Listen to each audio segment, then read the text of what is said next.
नमस्कार, मैं हूं श्वेता सिंह और आप देख रहे हैं विशेष। लद्दाख में भारत से भिड़ने की भूल करने वाला चीन अपनी हरकतों से बाज नहीं आ रहा। भारत को घेरने के लिए अब उसने ईरान के साथ 400 अरब डॉलर का समझौता किया है। समझौते की खबर आने के अगले ही दिन ईरान ने चाबहार रेलवे प्रोजेक्ट से भारत को बाहर कर दिया। लेकिन चीन को ज्यादा खुश होने की जरूरत नहीं है, क्योंकि ईरान ने यह भी साफ किया कि उसके लिए भारत की दोस्ती बेशकीमती है।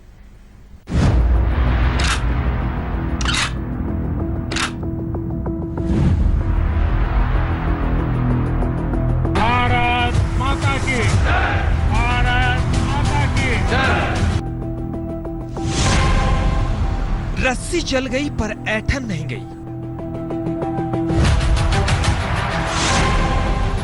गलवान के मैदान में हेकड़ी निकल गई।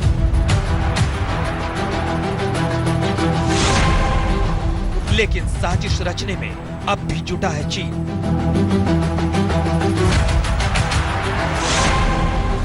भारत के खिलाफ चीन ने चली है नई चाल।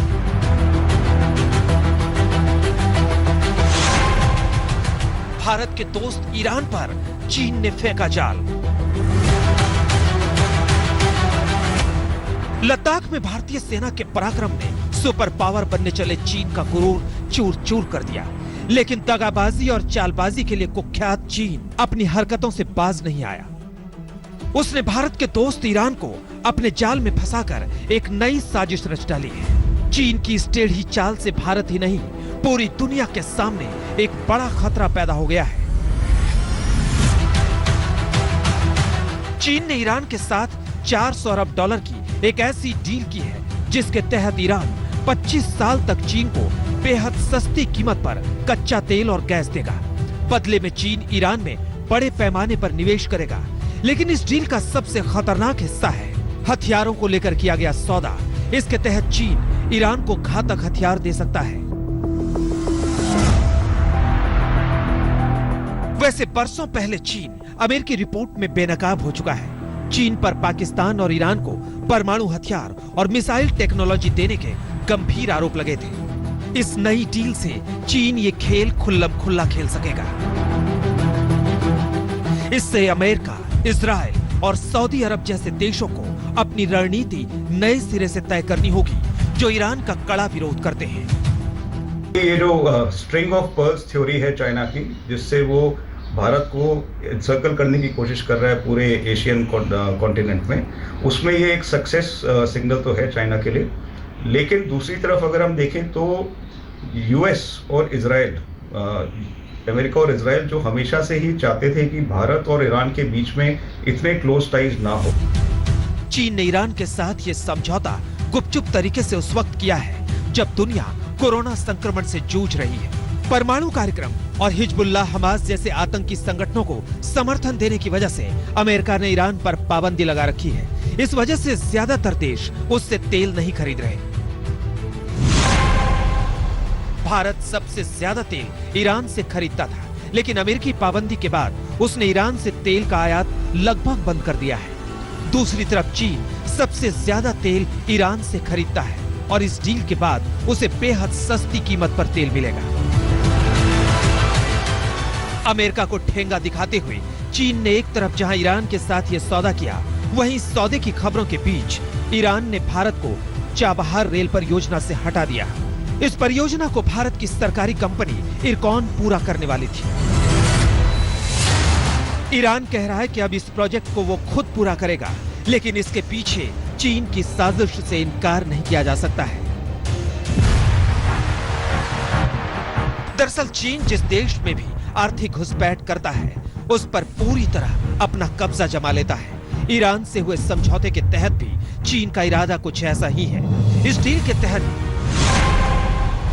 चीन ईरान के तेल और गैस उद्योग में 280 अरब डॉलर का निवेश करेगा। प्रोडक्शन, ट्रांसपोर्ट और इंफ्रास्ट्रक्चर में चीन 120 बिलियन डॉलर लगाएगा। चीन 5G तकनीक के लिए इंफ्रास्ट्रक्चर विकसित करने में ईरान की मदद करेगा। बैंकिंग, दूरसंचार, बंदरगाह, रेलवे और दर्जनों ईरानी परियोजनाओं में चीन की भागीदारी होगी। हालांकि ईरान भी चीन के साथ हुए इस समझौते का विरोध शुरू हो गया है। ईरान के लोग सोशल मीडिया पर तरह तरह की आशंका जाहिर कर रहे हैं। ईरान की सोशल मीडिया में hashtag Iran not for sale not for rent, यानी ईरान किराए के लिए नहीं है, ईरान बिकने के लिए नहीं है, हैशटैग के साथ मैसेज पोस्ट किए जा रहे हैं। ईरान के लोग इसे चीनी उपनिवेशवाद की शुरुआत बता रहे हैं। दूसरी तरफ चीन ने ईरान को इस डील में इस तरह फंसा कि ईरान ने चुपचाप डील कर ली और अभी तक अपनी मजलिस यानी संसद से मंजूरी नहीं ली है। हालांकि दावा किया जा रहा है कि यह समझौता जून में ही हो गया था। सूत्रों की माने तो 18 पन्नों के इस दस्तावेज पर जून 2020 की तारीख है। यही नहीं, इसे फाइनल ड्राफ्ट भी बताया गया है। गीता मोहन के साथ आज तक ब्यूरो। चीन ने फिर दिखाया है कि वो मौका परस्त है। एक तरफ उसने अमेरिकी प्रतिबंध में फंसे ईरान का फायदा उठाया, दूसरी तरफ भारत को कूटनीतिक झटका देने की चाल चल दी। जहां तक ईरान की बात है तो उसने दोस्ती की खातिर 4 साल तक भारत का इंतजार किया, लेकिन भारत को घेरने की ताक में बैठा चीन इस दोस्ती के बीच आ गया। जिस चाबहार का सपना भारत और ईरान ने मिलकर देखा, जिसे पाकिस्तान के ग्वादर बंदरगाह का जवाब माना जाता है, जिसे भारत ईरान ने मिलकर पूरा किया, उसकी रेल परियोजना से भारत को बाहर कर ईरान ने भारत की दोस्ती को झटका दिया है। अमेरिका की नाराजगी झेलकर भी भारत ने ईरान का साथ उस वक्त दिया था जब कोई भी देश ईरान से रिश्ता रखने से घबराता था। आज ईरान ने भारत का हाथ झटका और उस वक्त झटका जब दूसरी तरफ वो चीन का हाथ थाम रहा है। ना पड़ेगा। चाबहार पोर्ट से जहेदान के बीच रेलवे लाइन बिछाई जानी है। पिछले सप्ताह ईरान के ट्रांसपोर्ट और शहरी विकास मंत्री मोहम्मद इस्लामी ने 628 किलोमीटर लंबे रेलवे ट्रैक बनाने का उद्घाटन किया था। इसमें भारत सरकार की रेलवे कंपनी इरकॉन साझेदार थी, लेकिन अब ईरान ने कहा है कि वो इस प्रोजेक्ट को अकेले ही पूरा करेगा। इसके लिए वो नेशनल डेवलपमेंट फंड से $30 करोड़ का इस्तेमाल करेगा। ईरान ने इसकी वजह भारत की तरफ से फंड मिलने में देरी को बताया है। दरअसल साल 2016 में प्रधानमंत्री नरेंद्र मोदी की ईरान यात्रा के दौरान चाबहार समझौते पर दस्तखत हुए थे। करीब $1.6 अरब का निवेश होना था। The bilateral agreement to develop the Chabahar port and related infrastructure and availability of about $500 million from India for this purpose is an important milestone. इस परियोजना को पूरा करने के लिए इरकॉन के इंजीनियर ईरान भी गए थे, लेकिन अमेरिकी प्रतिबंधों के डर से भारत ने रेल परियोजना का काम शुरू नहीं किया। ऐसे में ईरान ने साफ संकेत दिया कि अगर भारत पर अमेरिका का दबाव है तो ये उसकी समस्या है। ईरान इस परियोजना में और देरी नहीं कर सकता है। ये ईरान और भारत के बीच के हिस्टोरिक टाइज पे भी एक नुकसान है और हमारी फॉरेन पॉलिसी पे भी एक डैमेज है।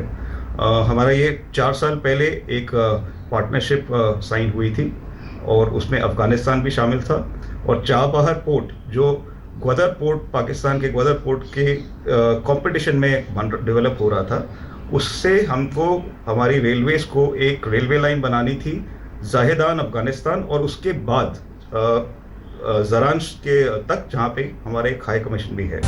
अमेरिका के दबाव की वजह से ईरान के साथ भारत के रिश्ते नाजुक दौर में हैं। इस बीच चीन ने मौके का फायदा उठा लिया, जबकि भारत चाहता था कि भारत, ईरान और अफगानिस्तान के बीच त्रिपक्षीय समझौते के तौर पर रेलवे लाइन बिछाई जाए। इसके जरिए अफगानिस्तान और मध्य एशिया के देशों से व्यापार का एक वैकल्पिक रास्ता तैयार किया जाए। मुंबई से ईरान के चाबहार बंदरगाह की दूरी 843 नॉटिकल मील है। चाबहार से 100 किलोमीटर से भी कम दूरी पर पाकिस्तान का ग्वादर बंदरगाह है। चीन का कारोबार इसी बंदरगाह से होगा। इसके जवाब में भारत के जहाज ग्वादर तक पहुंचेंगे, फिर चाबहार से ईरान और अफगानिस्तान तक रेलवे लाइन बिछाने की योजना है। ईरान ने रेलवे प्रोजेक्ट से भारत को बाहर कर दिया है, लेकिन वो भारत की दोस्ती का अब भी सम्मान करता है। सूत्रों के मुताबिक रेलवे प्रोजेक्ट में भारत के लिए संभावना अभी बरकरार है। गीता मोहन के साथ मंजीत नेगी, दिल्ली, आज तक। भारत के खिलाफ चीन की कूटनीतिक साजिश का एक बड़ा मोहरा नेपाल भी है। अब तक भारत की जमीन पर दावा कर रहे नेपाल के प्रधानमंत्री ने करोड़ों भारतीयों की आस्था के प्रतीक भगवान श्री राम को नेपाल का बताया। यही नहीं, असली अयोध्या नगरी के भी नेपाल में होने का दावा किया।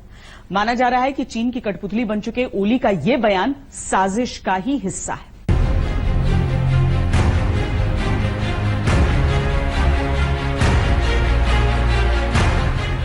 चीन के इशारों पर भारत के खिलाफ जहर उगलने वाले नेपाल के प्रधानमंत्री ओली ने अब भारत के लोगों की आस्था पर चोट की। पहले भारत की जमीन को अपना बताने वाले ओली नक्शेबाजी पर उतरे थे और जब नक्शे का खेल पूरा हुआ तो सीधे करोड़ों हिंदुओं के आराध्य भगवान श्री राम पर ही दावा कर दिया। केपी शर्मा ओली कहते हैं कि भगवान राम का जन्म नेपाल में हुआ था। असली अयोध्या भारत में नहीं बल्कि नेपाल के बीरगंज के एक गांव के पास है। वहीं भगवान राम का जन्म हुआ था। भगवान राम भारत के नहीं बल्कि नेपाल के राजकुमार थे।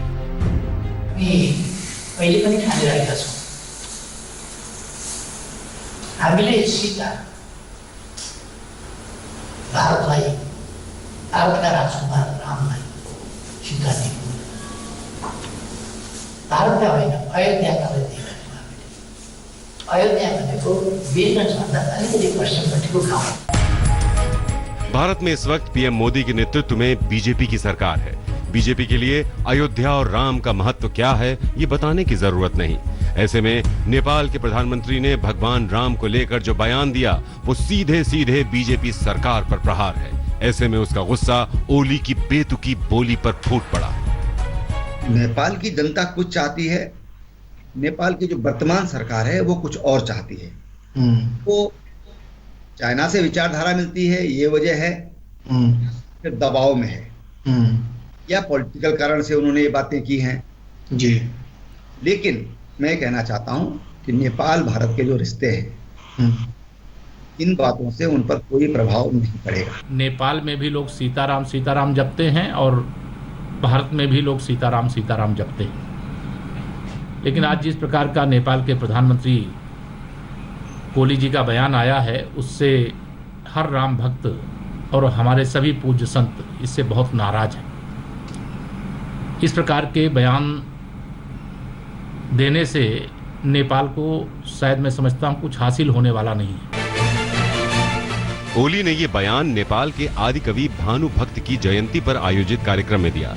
अब तक वो भारत पर सियासी हमला कर रहे थे, भारत की जमीन पर दावा कर रहे थे, लेकिन इस बार संस्कृति और आस्था पर ऐसी चोट की जिससे साधु संतों का पारा भी चढ़ गया।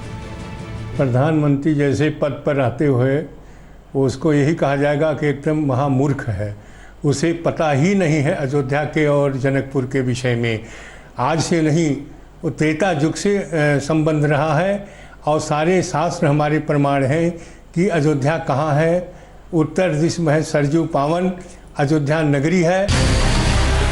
विवादित बयान को लेकर ओली अपने ही देश में घिर गए। मामले ने तूल पकड़ा तो नेपाल के विदेश मंत्रालय ने ओली के बयान पर सफाई दी। मंत्रालय ने कहा पीएम ओली की टिप्पणी किसी भी राजनीतिक विषय से जुड़ी हुई नहीं। उनका इरादा किसी की भावनाओं को ठेस पहुंचाना नहीं है। दिल्ली में गीता मोहन के साथ सुजीत कुमार झा, पटना आज तक। वक्त एक छोटे से ब्रेक का है। ब्रेक के बाद आपको बताएंगे कि चीन के साथ बातचीत में इस बार भारत का किस बात पर है जोर। देखते रहिए विशेष।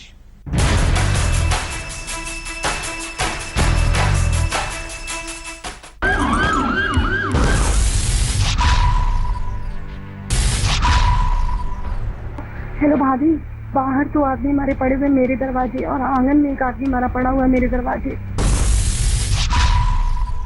भैया माँ भी वो पुलिस वाले विकास भैया ने मारा है, इन सब लोगों ने मारा है।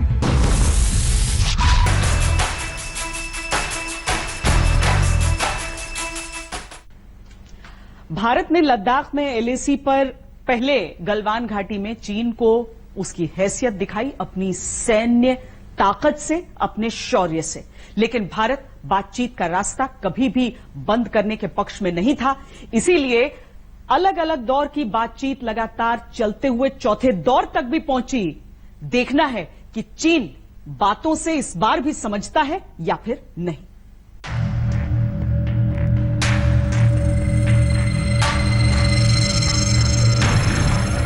लद्दाख में भारत और चीन के बीच तनातनी कम करने को लेकर कोर कमांडर लेवल की चौथे दौर की बातचीत हुई। चुशूल में होने वाली बातचीत की मेजबानी भारतीय सेना ने की। भारत की ओर से 16वीं कोर के commander lieutenant general Harinder Singh और चीन की तरफ से मेजर जनरल लियू लिन के बीच सुबह 11:30 बजे बातचीत शुरू हुई। बातचीत में भारत का पूरा जोर पेंगोंग त्सो और डेप्सोंग के इलाके को खाली कराने को लेकर रहा। भारत के राष्ट्रीय सुरक्षा सलाहकार अजीत डोभाल और चीनी विदेश मंत्री वांग यी के बीच पिछले हफ्ते हुई बातचीत में यह तय हुआ था कि दोनों सेनाएं दूसरे इलाके से भी पीछे हटे और इसके लिए उनके कमांडर फिर से बात करें। इसके बाद ही ये बातचीत शुरू हुई। मंजीत नेगी, दिल्ली, आज तक। विशेष में आज के लिए इतना ही। देश और दुनिया की बाकी खबरों के लिए आप देखते रहिए आज तक। नमस्कार, मैं हूं अंजना ओम कश्यप। हमें उम्मीद है ये वीडियो आपको पसंद आया होगा। लेटेस्ट खबरों के लिए यूं ही देखते रहिए आज तक और इस वीडियो के पसंद आने पर लाइक, शेयर एंड सब्सक्राइब करना ना भूलें।